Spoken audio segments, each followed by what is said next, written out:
You remember watching any of the greats play here? Oh, well, let's see. I don't know whether you remember Jim Pearsall. Yeah? Jim Pearsall played center field here, and then Boston called him up, and they were going to make a shortstop out of him. And I don't know, he lost his mind, I guess. Why is that? He'd pull antics up there that was out of this world, and they sent him back down here to recuperate, you know. Well, the first game he was back, he walked out towards center field, and about 3 times out there, he kicked his glove like it was a football. Nobody ever figured out why he was doing that. So, Walt Dropo, I don't know whether you ever heard of him or not.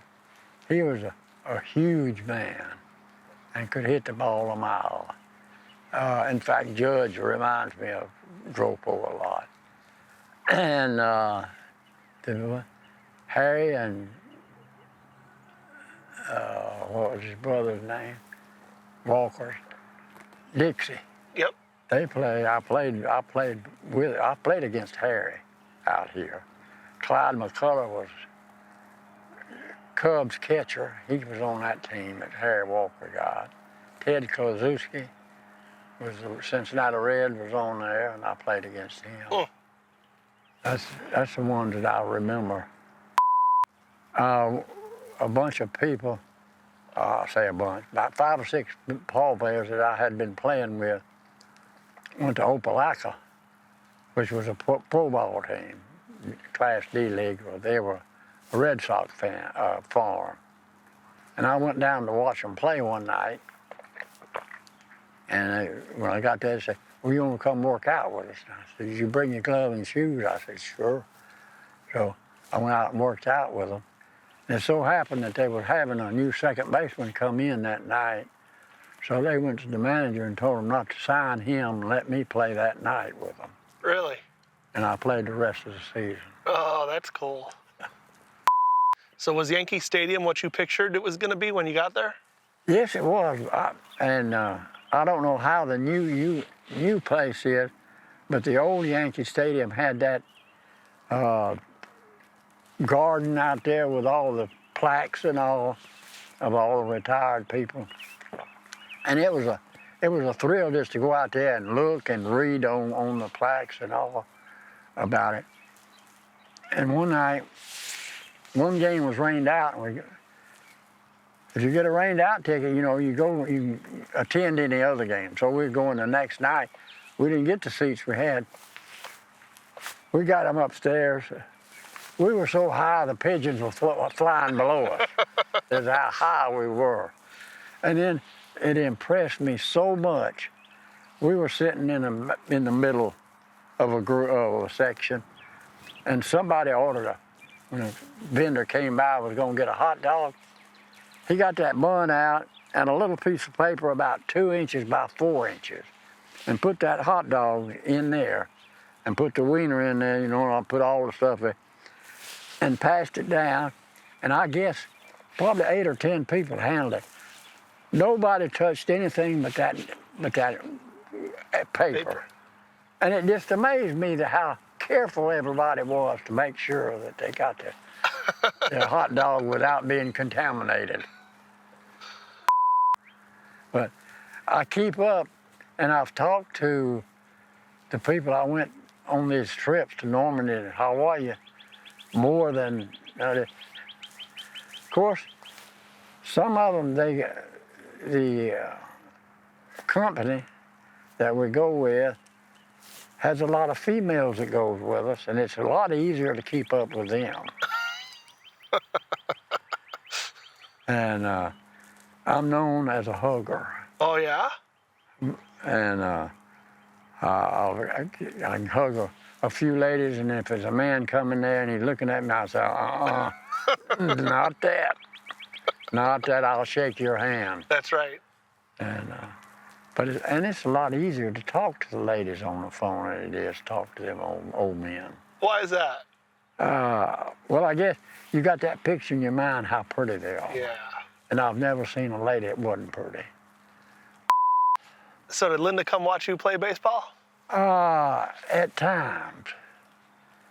She wasn't too crazy about it, really, to start with. But she soon found out how I loved to play baseball. So then She supported it. she supported it. And you know, that's another thing. I wasn't a Christian then. Still wasn't a Christian when we got married. And it took her, I said it took her. She prayed for me for 3 years. She'd go to church and she'd ask me to go to church. And once in a while I'd go with her. And but she never harassed me, or I'll put it that way, to go this or else, you know. And so I'd say no. And I thought the weekends were made to play baseball. And I could never understand. I thought everybody ought to come watch me play baseball. That was my ego. It was that big. That why they didn't come to watch me play baseball. And then I got saved, found the Lord, and I told the little team I was playing with, I said, I'll play ball everything but on Sundays now. I won't do it on Sundays anymore. And we got in the playoffs to go to the national tournament, and we came up with a Sunday game. And they said, you going to play? I said, oh, come on, play. They said, I said, okay, I'll make a deal with you. Well, if everybody will come go to church with me in the morning, I'll play ball. Well, the whole team was there except one player. And he called me at 8:30. He said, George, I was getting ready to come to church with you, but they called me from the hospital, and then his wife had just had a baby. He said, I can go get them this morning and bring them home, so I'm going to do that. I said, okay. Did that. That's a pretty good excuse. Yeah, it was a pretty good excuse, and that's when I changed my mind about, and that's when things got better at home, too. Yeah, I can imagine. It did. But she was a great lady. She put up with a lot. Not only that, a lot of other things. Yeah. So I understand you were living in a funeral home for a while. Yeah, I went to Brewton, Alabama to start. That was the first. When was that? I don't know. I don't remember the year, to tell you the truth. It was in the 40s. And I was going to Brewton to play pro ball. And I got to Brewton, and they put us, the team in baseball, pro baseball, during spring training, the team furnishes your living quarters. Well, 3 of us lived in the funeral home on the second floor of the funeral home. And I never will forget, they got a body in one night. It came in on the train. And they brought it over and put it in there, and the man they had working for him, I don't know what you call him. He was just, he said, you ought to feel his ears. Said, dead people have the softest ears you ever saw. And he told us a bunch of other stuff. But we stayed up there and didn't think a whole lot about it. No, huh? And the day before opening day, I heard the manager tell one of his buddies over there, says, I'm going to start him at second base tomorrow night. And I got a telephone call that my wife got sick. We didn't have any children now. But she got sick, had to be home from work. So I told him, I said, oh, give me my discharge, I'm going home. I'd never know what would have happened if I'd have stayed there. But it wouldn't have been good. It wouldn't have been as good as the Lord led me. That's right. He was leading. That was great. So when you were living in the funeral home, how did you get to the games? Walked. Brewton is not that big. And they didn't, I doubt if they even had a taxi cab back in those days. I heard you might have gone to a game in a hearse one time? Probably, yeah. I did a lot of things in that hearse. We rode it a lot. So just to do that. I'll talk about church anytime I get an opportunity to, so I'll just tell you this. When I was 85, we started going on mission trips to Nicaragua, a medical and dental trip. We carried doctors and nurses and dentists and medication, and just had a real clinic there for the people. And we had 4 different groups each day. And I went on when I was 85, I went on my last one, went down there 10 times. I went last on my 95th when I was 95. And I hold I hold one record in Nicaragua. What's that? The oldest person to ride the zip lines. Really? And I was only 93 when I did that. So one of the men one of the men that was with us asked one of the attendants there, says, "What's the oldest person you ever had to get there?" Said, "Oh, I think it was 78." The oldest one said he was old. And I said, "No, they wasn't." And I enjoyed it. Yeah? I enjoyed it. So you zip-lined at 93 years old? 93. Wow. There's 2 things I never did do that was on my bucket list for a long time, but I'm sure glad there was a hole in the bottom of that bucket because they both got out. What's that? Bungee jumping off the San Francisco Bay Bridge. I always had that after.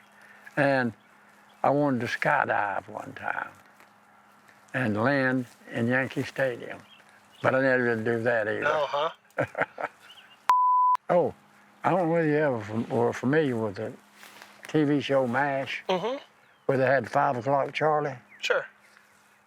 In 1943, we had one, we called him Washing Machine Charlie, to believe it or not.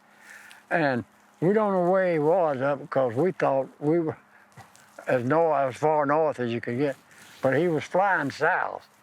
Every morning at 10 o'clock, he'd come down there about maybe a mile or a half a mile from that too.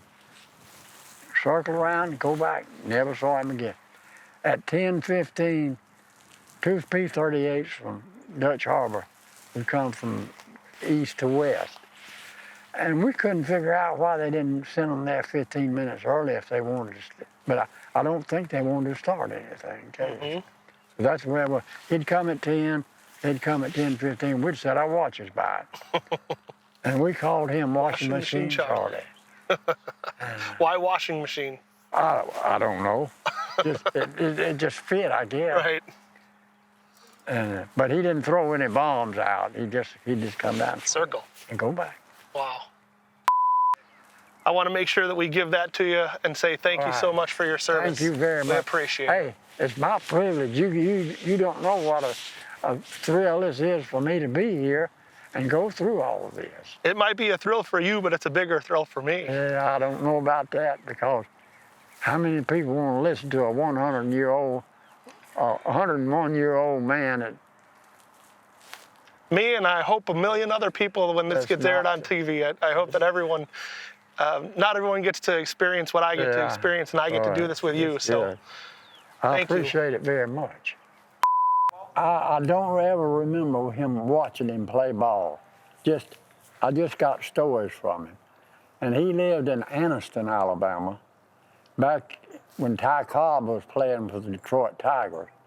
And back in those days, the Major League ball teams would come through here and play a game or two against someone.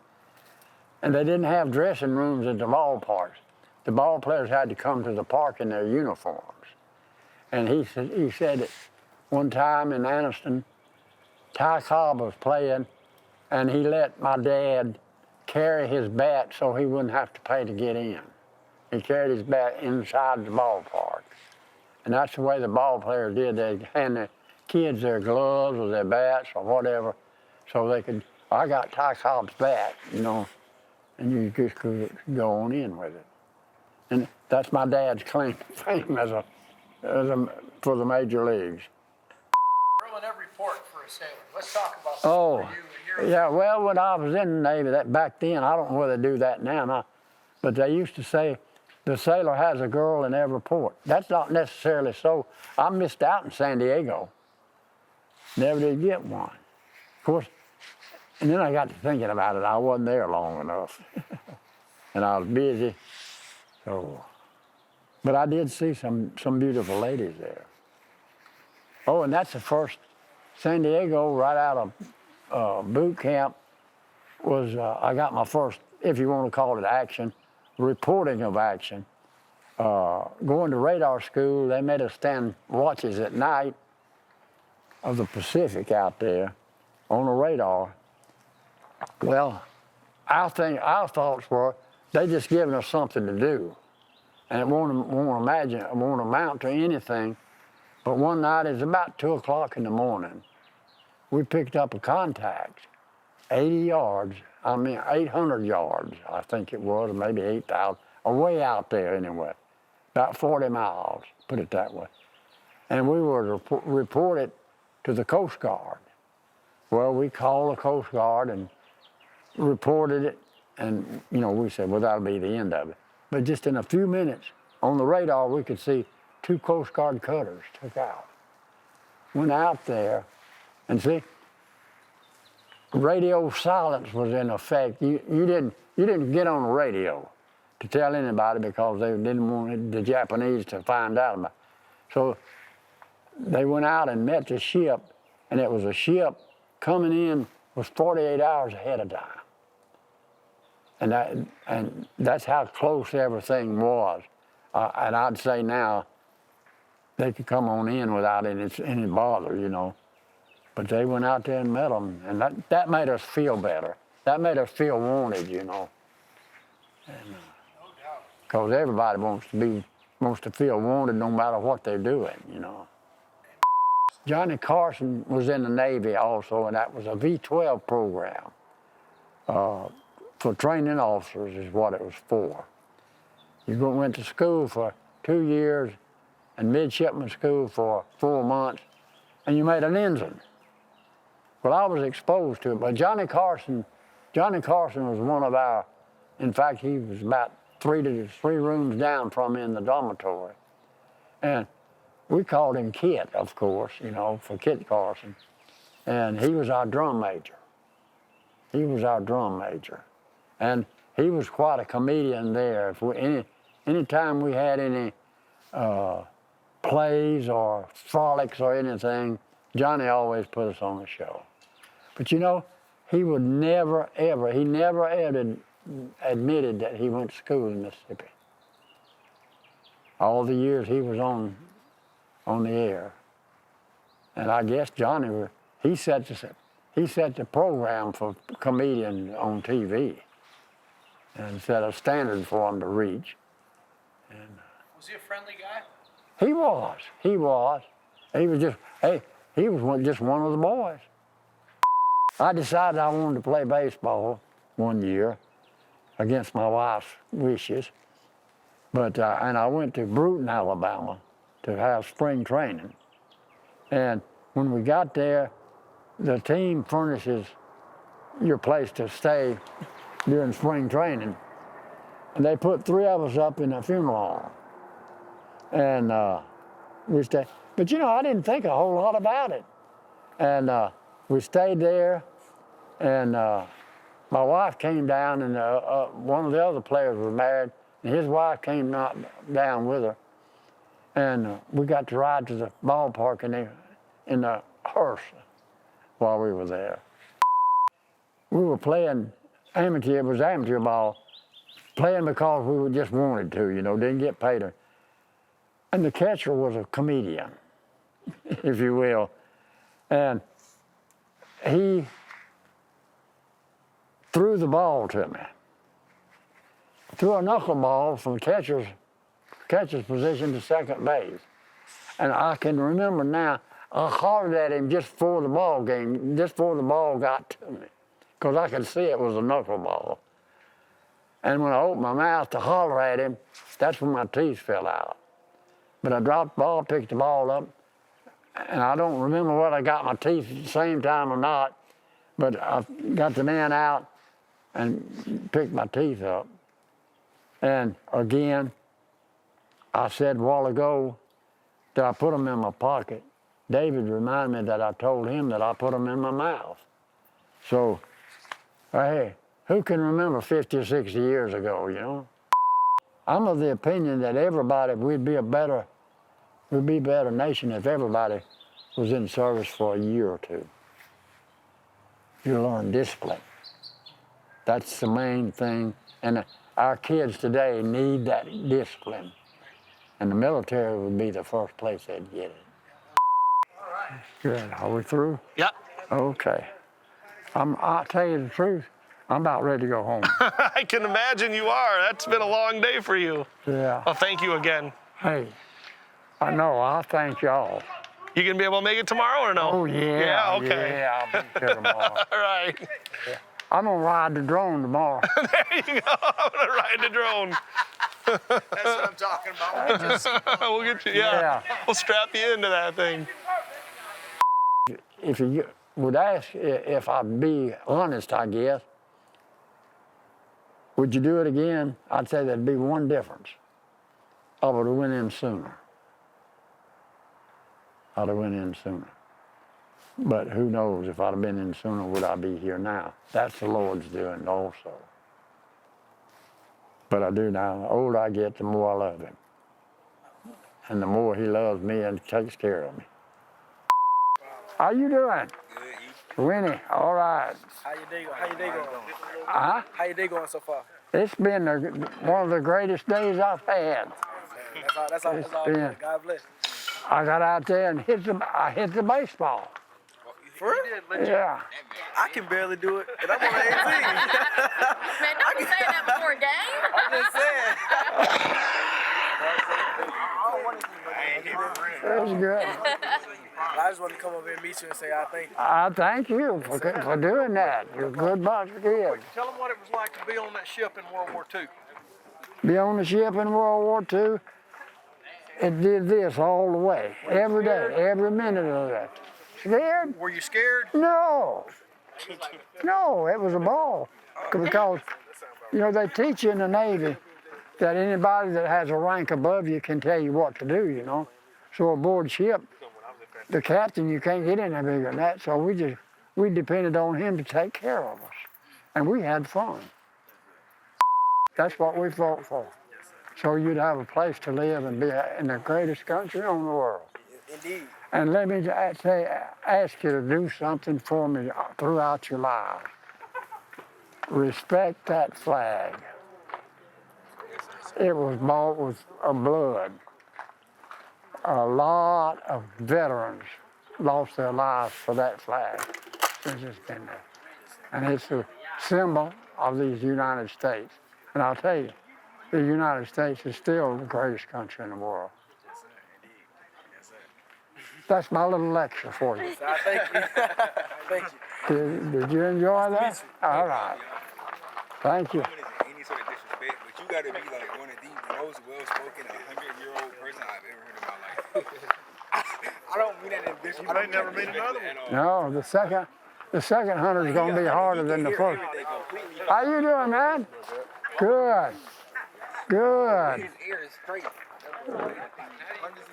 I love you, man. Y'all gonna win? You gonna win this game? All right, let's see if you do.